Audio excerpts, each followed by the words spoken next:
नमस्कार जी, स्वागत है आप सभी का मेरे चैनल जीत कोड में। और आज की इस वीडियो में हम बात करने जा रहे हैं ऑपरेटर ओवरलोडिंग इन पाइथन के बारे में। सो बिना टाइम वेस्टिंग के वीडियो को स्टार्ट करते हैं। अब कोड मैंने पहले से ही राइट कर दिया है और इसी को मैं आज की इस वीडियो में आपको समझाऊंगा और अच्छे से ऑपरेटर ओवरलोडिंग को डिस्कशन करेंगे। लेकिन इस कोड को समझने से पहले सबसे पहले ये डिस्कस करते हैं कि ऑपरेटर ओवरलोडिंग होती क्या है। अब अगर हमारे पास सपोज कीजिए कि दो वेरिएबल्स हैं और वो दोनों वेरिएबल्स इंटीजर टाइप के हैं और अगर हमने उन दोनों वेरिएबल्स को प्लस करवाना है तो हम सिंपली जो हमारे पास अरिथमेटिक ऑपरेटर होते हैं उनमें से प्लस ऑपरेटर को यूज करेंगे और उन दोनों वेरिएबल्स का जो सम है वो हमें मिल जाएगा। अब जो हमने प्लस ऑपरेटर लगाया है वो इसीलिए काम किया क्योंकि जो वेरिएबल थे हमारे वो इनबिल्ड क्लास के थे, क्योंकि जो इंट क्लास है वो पहले से ही बैकएंड में बनी हुई है। लेकिन अगर हम चाहते हैं कि जो हम अपनी खुद की टाइप बनाकर मीन्स की खुद की क्लास बनाते हैं और उस क्लास के हम ऑब्जेक्ट बनाते हैं और उन ऑब्जेक्ट के ऊपर भी हम उसी अर्थमेटिक ऑपरेटर को परफॉर्म करें तो वो वहां पर काम नहीं करेगा। मीन्स की जितने भी हमारे पास ऑपरेटर्स आते हैं वो हमारे यूजर डिफाइंड टाइप के ऑब्जेक्ट के ऊपर काम नहीं करते। इसीलिए ऑब्जेक्ट के ऊपर जो हमारे पास ऑपरेटर्स आते हैं उनको इंप्लीमेंट करने के लिए हम ऑपरेटर ओवरलोडिंग कंसेप्ट को यूज करते हैं। मींस की खुद की क्लास से बने हुए ऑब्जेक्ट के ऊपर भी उन ऑपरेटर्स को लगा सकते हैं। किसकी मदद के साथ? ऑपरेटर ओवरलोडिंग टेक्निक की मदद के साथ। तो आज की इस वीडियो में मैं आपको एक जो प्लस ऑपरेटर है उसको ओवरलोड करके बताऊंगा। सो कोड आपके सामने है, तो विदाउट टाइम वेस्टिंग स्टार्ट करते हैं। तो जैसे कि आप यहाँ पर देख सकते हैं कि मैंने यहाँ पर एक डेमो नाम की क्लास बनाई है और उस क्लास में मैंने एक इंस्टेंस वेरिएबल बनाया है। यहाँ पर मैं कमेंट भी राइट कर देता हूँ, इंस्टेंस वेरिएबल। और यहाँ पर मैंने एक कंस्ट्रक्टर बनाया है, मीन्स की इनिट मेथड के साथ मैंने यहाँ पर एक कंस्ट्रक्टर बना दिया है। और यहाँ तक अगर आप मेरी पाइथन प्रोग्रामिंग लैंग्वेज की सीरीज को अच्छे से फॉलो कर रहे हैं तो मैं होप करता हूँ कि आपको यहाँ तक पता होगा कि यहाँ पर हो क्या रहा है। अब जो डिफरेंस आया है हमारी क्लास में वो आया है इस 6th लाइन से। बेसिकली ये हमने यहाँ पर एक मेथड बनाया है और उस मेथड का नाम आप देख सकते हैं underscore underscore add underscore underscore.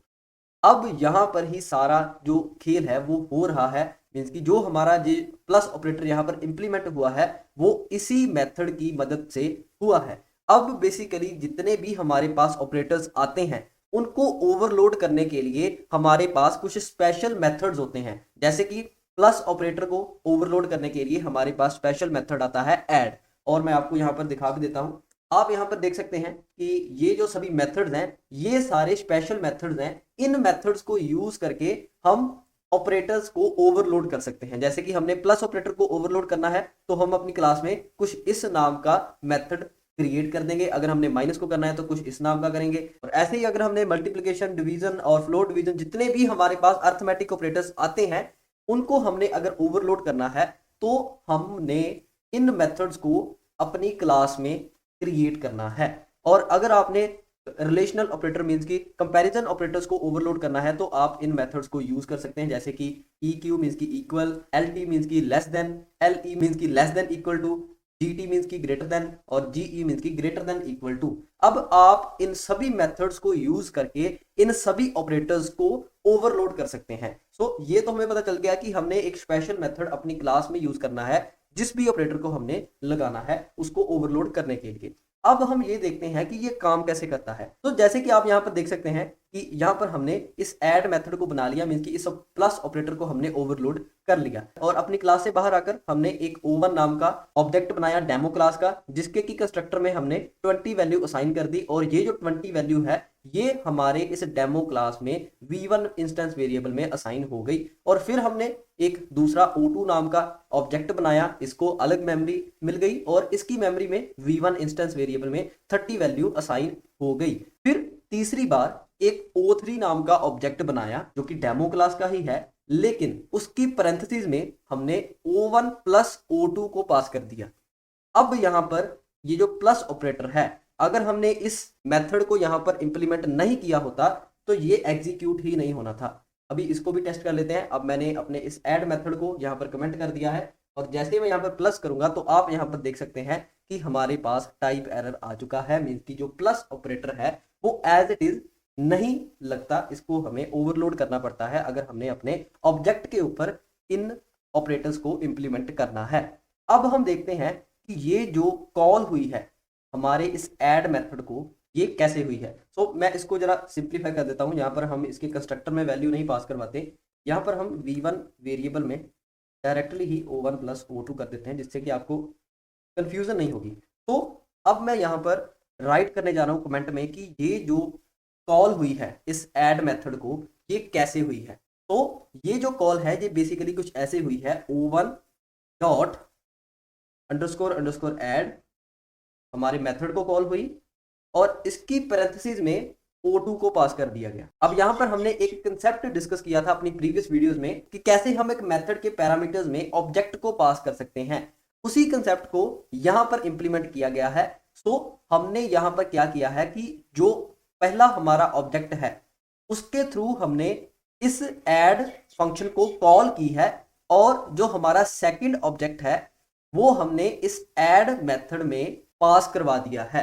अब ये जो o1 प्लस o2 लाइन है उसकी एक्सप्लेनेशन कुछ ऐसे एग्जीक्यूट हो रही है और ऐसे ही हमारे इस ऐड मेथड को कॉल की जा रही है और इसी के कारण ही हमारा जो सम है, ये जो प्लस ऑपरेटर है, ये काम कर रहा है। बेसिकली जैसे ही हमारे कंपाइलर को ये प्लस साइन यहाँ पर मिला तो इसने हमारी क्लास में इस ऐड फंक्शन को ढूंढा और कुछ इस सिंटैक्स को यूज करके इसने कॉल करवा दी हमारे इस ऐड मेथड को और जो ये ऐड अरिथमेटिक ऑपरेटर है इसने हमें रिजल्ट दे दिया।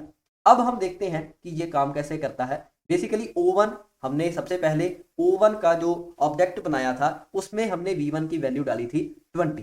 अब यहाँ पर सेल्फ में वैल्यू आ चुकी है 20 क्योंकि हम o1 के थ्रू कॉल कर रहे हैं और जो ऑब्जेक्ट हमने पास किया है वो किसी और मेमोरी के में पड़ा हुआ है, लेकिन उस ऑब्जेक्ट में भी इंस्टेंस वेरिएबल है क्योंकि एट द एंड ऑब्जेक्ट तो सेम ही क्लास के हैं और उसमें भी जो इंस्टेंस वेरिएबल है उसमें भी कोई वैल्यू है और उसमें वैल्यू हमने पास कराई है 30।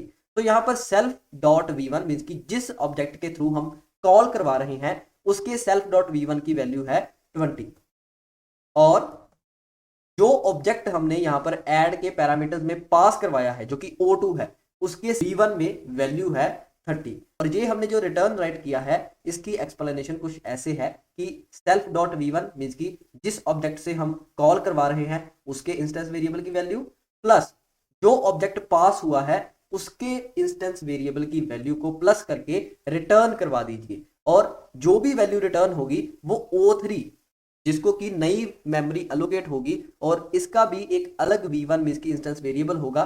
तो जो भी हमें वैल्यू ये मेथड रिटर्न करेगा उसकी वैल्यू इस O3 के इंस्टेंस मींस की v1 वेरिएबल में असाइन कर दी जाएगी और O3 के v1 वेरिएबल की जो वैल्यू है वो हमें शो हो जाएगी 50। तो कुछ ऐसे हम अपने किसी भी ऑपरेटर को ओवरलोड कर सकते हैं स्पेशल मेथड्स को यूज करके। तो आज की इस वीडियो में मैंने आपको बताया कि कैसे हम एडिशन ऑपरेटर को ओवरलोड कर सकते हैं और आप इन सभी स्पेशल मेथड्स को यूज करके इन सभी ऑपरेटर्स को ओवरलोड कर सकते हैं। तो अब हम इसको एग्जीक्यूट करते हैं। तो यहाँ पर एक एरर आ चुका है और एरर है टाइप एरर। बेसिकली हमने जो कंस्ट्रक्टर बनाया था वो एक ऐसा कंस्ट्रक्टर है जो कि वैल्यू देता था, तो यहाँ पर हमने चेंज किया था। सो मैं फिर से वैसे ही यहाँ पर राइट कर देता हूँ o1 प्लस o2। मैं होप करता हूँ कि आपको ये जो हमने स्टेटमेंट राइट की है इसके बारे में अच्छे से पता चल गया होगा। तो अब हम इसको एग्जीक्यूट करते हैं और जैसे कि आप आउटपुट में देख सकते हैं the sum of object is 50। तो हमें अपना जो ऑब्जेक्ट की वैल्यूज का सम है वो मिल चुका है क्योंकि o1 में वैल्यू थी 20 और o2 ऑब्जेक्ट में हमने वैल्यू पास की थी 30 और इन दोनों वैल्यूज का जो सम है वो हमें 50 मिल चुका है और हमने अपने एडिशन ऑपरेटर को ओवरलोड कर लिया है। और इस स्टेटमेंट का सिंटैक्स क्या है कि कैसे काम कर रही है वो आप यहाँ पर देख सकते हैं। सो मैं होप करता हूं कि आपको ऑपरेटर ओवरलोडिंग के बारे में अच्छे से पता चला होगा। अगर आपने ऑपरेटर ओवरलोडिंग को अच्छे से समझना है तो आपको मैंने जितने भी स्पेशल मेथड्स बताए हैं इन सभी को आप 1 बाय 1 इंप्लीमेंट कीजिए। अगर आपको यहाँ पर कोई भी दिक्कत आती है तो आप मेरे को कमेंट बॉक्स में जरूर पूछना और आप मेरे को इंस्टाग्राम के ऊपर भी मैसेज कर सकते हैं, लिंक डिस्क्रिप्शन में है। तो अगर आपको ये वीडियो अच्छी लगी हो और कुछ नया सीखने को मिला हो तो इस वीडियो को लाइक जरूर कर देना। अगर कोई क्वेश्चन या सजेशन हो तो नीचे कमेंट बॉक्स में जरूर बताना। अगर ये कंसेप्ट आपको अच्छे से समझ में आया हो तो कमेंट जरूर करना, उससे मेरे को मोटिवेशन मिलती है नई और वीडियोस को बनाने की। और इस वीडियो को अपने फ्रेंड्स के साथ शेयर जरूर कर देना और इस तरह की और वीडियोस देखने के लिए आप मेरे चैनल जीत कोड को सब्सक्राइब जरूर कर देना। हम मिलते हैं नेक्स्ट वीडियो में, तब तक के लिए सत श्री अकाल।